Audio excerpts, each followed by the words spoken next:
நமது கோயில் இட பிரச்சனை. மாண்புமிகு முதலமைச்சர் சமீபத்தில் கரூர் போனாங்க. கரூர்ல என்ன பிரச்சனை இருக்கோ அதேதான் 100% சங்கரங்கோயிலும் இருக்கு. மக்கள் எல்லாம் என்ன கேட்டுக்கிறாங்கன்னா, கரூர்ல போய் அறிவிச்சாரு, ஒருவேளை இடைத்தேர்தலுக்காக அறிவிச்சாரா அப்படின்னு ஒரு கேள்வி. கரூரை பொறுத்த வரைக்கும் ஏறத்தாழ 40 நாட்களுக்கு மேலாக மாண்புமிகு பேரவைத் தலைவர் அவர்களே, பேரறிஞர் பெருந்தகை அண்ணாவின் இதயக்கனி, சத்துணவு தந்த சரித்திர நாயகர், ஏழை குடிசைக்கும் ஒரு விளக்கு திட்டம், பரம்பரை மணியக்காரர் முறையை ஒழித்து VAO பணியிடம் தோற்றுவித்து படித்த இளைஞர்களுக்கு வேலை வாய்ப்பு தந்தவர், உயர்கல்வித்துறையில் மறுமலர்ச்சி தந்து 1000 மலர்களின் வண்ணங்களாய் அற்புத திட்டங்களை தந்தவர், மங்கா புகழ் கொண்ட மன்னாதி மன்னன் பொன்மனச் செம்மல் புரட்சி தலைவர் எம்ஜிஆர் அவர்களை வணங்கி, மக்களால் நான் மக்களுக்காகவே நான் என தவ வாழ்வு வாழ்ந்து தரணி போற்றும் திட்டங்களை தாய் தமிழ்நாட்டிற்கு தந்த இந்தியாவின் இரும்பு பெண்மணி, சமூக நீதி காத்த வீராங்கனை, உலகமே வியக்கும் வண்ணம் அம்மா உணவகம் திட்டம், விசைத்தறிக்கு 750 யூனிட் இலவச மின்சாரம், பெண்களுக்கு 50% உள்ளாட்சியில் இடஒதுக்கீடு அம்மா கொடுத்தாங்க. மேலும் அன்னை தெரசாவே பாராட்டிய தொட்டில் குழந்தை திட்டம், மகளிர் காவல் நிலையம், பெண் கமாண்டோ படை என்று எண்ணற்ற திட்டங்களை மாண்புமிகு இதய தெய்வம் புரட்சி தலைவர் அம்மா அவர்கள் இந்த தமிழ்நாட்டு மக்களுக்கு தந்திருக்காங்க. மாண்புமிகு அம்மா அவர்களை வணங்கி, கழகத்தின் 3ஆம் அத்தியாயம் குடிமராத்து நாயகன், டெல்டா மாவட்டங்களை வேளாண் பாதுகாப்பு மண்டலமாக அறிவித்து தமிழ்நாட்டின் நெற்களஞ்சியத்தை பாதுகாத்தவர், அரசு பள்ளி மாணவர்களுக்கு மருத்துவம் பயில 7.5% இடஒதுக்கீடு தந்தவர். இதுல இன்னொரு ஒரு முக்கியமான விஷயம் என்னன்னா, அந்த திட்டத்தை மாண்புமிகு முன்னாள் முதலமைச்சர் ஐயா எடப்பாடி அவர்கள் இது பண்ணும்போது கவர்னர் அவர்கள் அதுக்கு ஒப்புதல் தரல.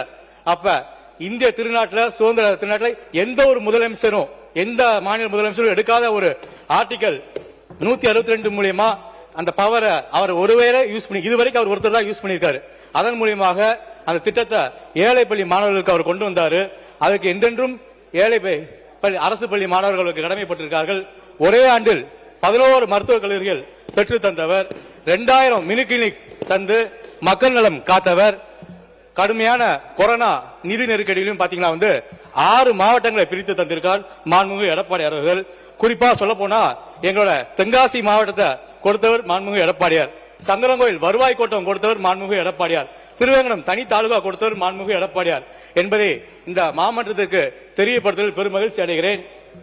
மேலும் கழகத்தின் பொதுச் செயலாளர், மக்கள் முதல்வர் மாண்புமிகு புரட்சி தமிழர் எடப்பாடி அவர்களை வணங்கி, என்னை வழிநடத்தும் கழகத்தின் மூத்த முன்னோடிகள், நான் சார்ந்த தென்காசி மாவட்ட கழக நிர்வாகிகள், குடும்பத்தினர், உற்றார் உறவினர் அனைவருக்கும் நன்றி கூறி, வரலாற்று சிறப்புமிக்க இந்த மாமன்றத்திற்கு என்னை தேர்ந்தெடுத்து அனுப்பிய சங்கரங்கோயில் சட்டமன்ற தொகுதி மக்களுக்கும் இந்த இடத்துல நன்றி கூற கடமைப்பட்டிருக்கேன். சங்கரங்கோயில் பத்தி சொல்லணும்னா அது ஒரு வரலாற்று சிறப்புமிக்க தொகுதி.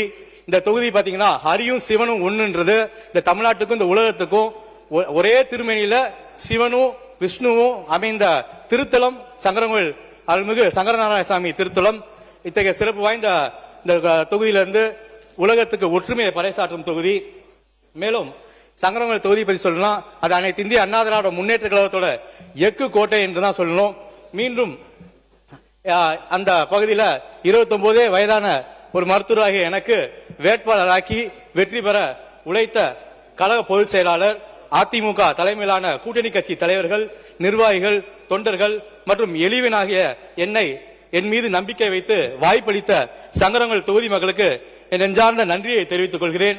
மேலும் இந்த 17வது சட்டமன்ற கூட்டத்தொடரில் தேர்ந்தெடுக்கப்பட்டுள்ள அனைத்து சட்டமன்ற உறுப்பினர்களுக்கும் நன்றியும் வணக்கத்தையும் வாழ்த்துக்களையும் வணக்கத்தையும் தெரிவித்துக் கொள்கிறேன். எனக்கு பேச வாய்ப்பளித்த பேரவைத் தலைவர்களுக்கும் நன்றியும் வணக்கத்தையும் தெரிவித்துக் கொள்கிறேன்.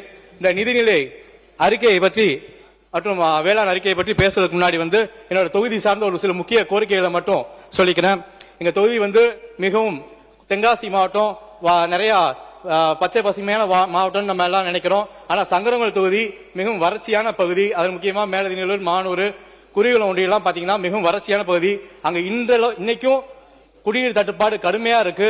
20 நாள் ஒரு டைம் தான் அங்க தண்ணி வருது. அதனால நான் எங்க சங்கரங்கோயில் தொகுதிக்கு புதிய கூட்டுக்குடிநீர் திட்டத்தை இந்த பேரவையின் கவனத்தின் மூலமா ஈர்க்க விரும்புறேன். மேலும் இந்த ஏற்கனவே ஒரு 4 ஸ்கீம் கூட்டுக்குடி திட்டம் போயிட்டு இருக்கு. அந்த 4 ஸ்கீமே பாத்தீங்கன்னா வந்து ஒரே ஆள்கிட்ட பேக்கேஜா போகுது. அப்படி பேக்கேஜ் சிஸ்டத்துல போறனால அந்த சின்ன சின்ன அந்த ஏற்படுற ரிப்பேர் கூட சரி பண்றதுக்கு லேட் ஆகுது. அதனால ஒவ்வொரு ஸ்கீமும் தனித்தனியா ஒவ்வொரு ஆளை நீங்க ஒப்படைச்சீங்கன்னா அது ஈஸியா அந்த வேலை நடக்கும். ஒரே ஆள்கிட்ட மொத்தமா இது பண்ணும்போது அந்த வேலைகள் வந்து இதாகுது. மேலும் தென்காசி மாவட்டத்தில் வந்து செண்பகவல்லி அணை இருக்குது. இந்த அணை வந்து நம்ம ஏற்கனவே வந்து தமிழ்நாட்டுக்கு நிறைய அணை பிரச்சனைகள் மத்தியில இந்த செண்பகவல்லி அணையை வந்து இந்த நம்ம அரசாங்கம் பெருசா அதை பத்தி எதுவுமே யாரும் பேசுறதில்லை. இந்த செண்பகவல்லி அணை கேரளா பார்டர்ல இருக்கு.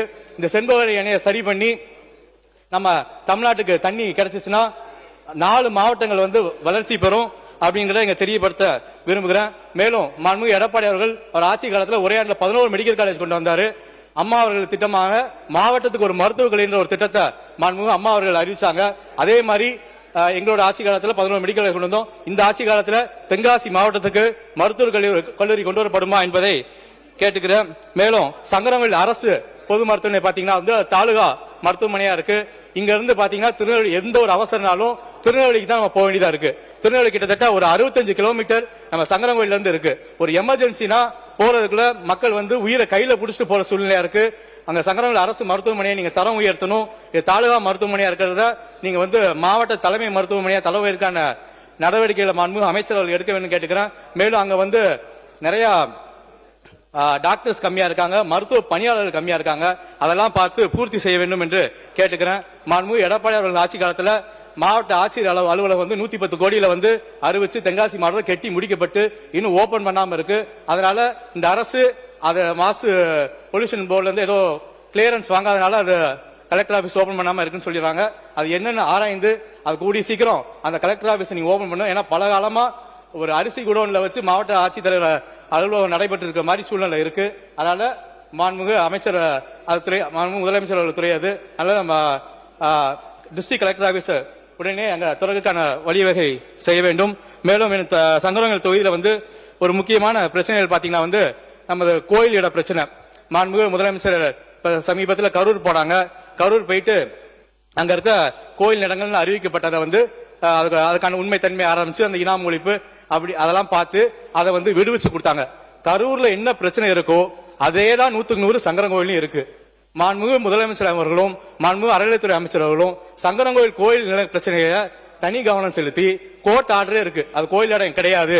ஏன்னா கோயில் நிர்வாகத்திடம் எந்த ஒரு முறையான எந்த ஒரு டாக்குமெண்ட்டுமே கிடையாது. மக்கள் அவங்க பல ஆண்டு காலமாக வச்சிருக்கிற வருவாய்த்துறை எல்லா டாக்குமெண்ட்டுமே இருக்கு. ஆனா கோயில் நிர்வாகத்துல எந்த ஒரு டாக்குமெண்ட்டுமே கிடையாது. கோர்ட் ஆர்டர் வச்சிருக்காங்க. அதோட மதிப்பெண் வந்து நம்ம சப் ரிஜிஸ்டர் ஆபீஸ்ல 0 கைட்லைன் பண்ணிட்டாங்க. அதனால மக்கள் ஒரு சின்ன சின்ன கஷ்டங்களுக்கு அவங்க அடமான வைக்கவோ எதுவுமே பண்ண முடியாத சூழல் இருக்கு. அதனால மாண்புமிகு முதலமைச்சர் அவர்கள் மாண்புமிகு அறநிலையத்துறை அமைச்சர் அவர்கள் கூடுதல் கவனம் செலுத்தி இதை செஞ்சு தரணும். மக்கள் எல்லாம் என்ன கேட்டுக்கிறாங்கன்னா கரூர்ல போய் அறிவிச்சாரு, ஒருவேளை இடைத்தேர்தலுக்காக அறிவிச்சாரா அப்படின்னு ஒரு கேள்வி என்கிட்ட கேட்கிறாங்க. அதனால மாண்புமிகு முதலமைச்சர் அவர்கள் அமைச்சர் அவர்களும் இத கூடுதல் கவனம் செலுத்தி எங்களுக்கும் அந்த வாய்ப்பை தரும்படி கேட்டுக்கொள்கிறேன். மாண்புமிகு இளைஞர்துறை அமைச்சர் அவர்கள். பேரவைத் தலைவர் அவர்களே, கரூரை பொறுத்த வரைக்கும் ஏறத்தாழ 40 நாட்களுக்கும் மேலாக அங்கு இந்த நிலத்தின் சார்பாக போராடக்கூடிய மக்கள் நம்மை தொடர்ந்து வந்து சந்தித்துக் கொண்டிருந்தார்கள். அந்த மக்களுடைய அனைத்து அடிப்படை டாக்குமெண்ட்ஸ் எல்லாமே செக் பண்ணிட்டு நம்ம ஒரு குழுவையும் அமைச்சோம். அந்த குழுவின் மூலமாக கம்ப்ளீட் ரெவென்யூ டாக்குமெண்ட்ஸ்ல இருந்து கோயில் தரப்பு டாக்குமெண்ட்ஸ் எல்லாத்தையும் செக் பண்ணிட்டு அதற்கான முடிவை நம்ம எடுக்கப்பட்டது. அதே போல இப்பொழுது அது தொடர்பான நீதிமன்ற வழக்குகளும் இருக்கிறது. ஒன்ஸ் அந்த நீதிமன்ற வழக்குகள் எப்படி போகுது, என்ன நடக்குதுன்றதை பார்த்துட்டு மாவட்ட வாரியாக இது போன்ற பிரச்சனைகளை தீர்ப்பதற்கான நடவடிக்கைகள் என்ன அப்படின்றத அதிகாரிகளோடு முடிவு செய்து ஆய்வு செய்து அது பரிசீலனை எடுத்துக்கொள்ளப்படும். நன்றி.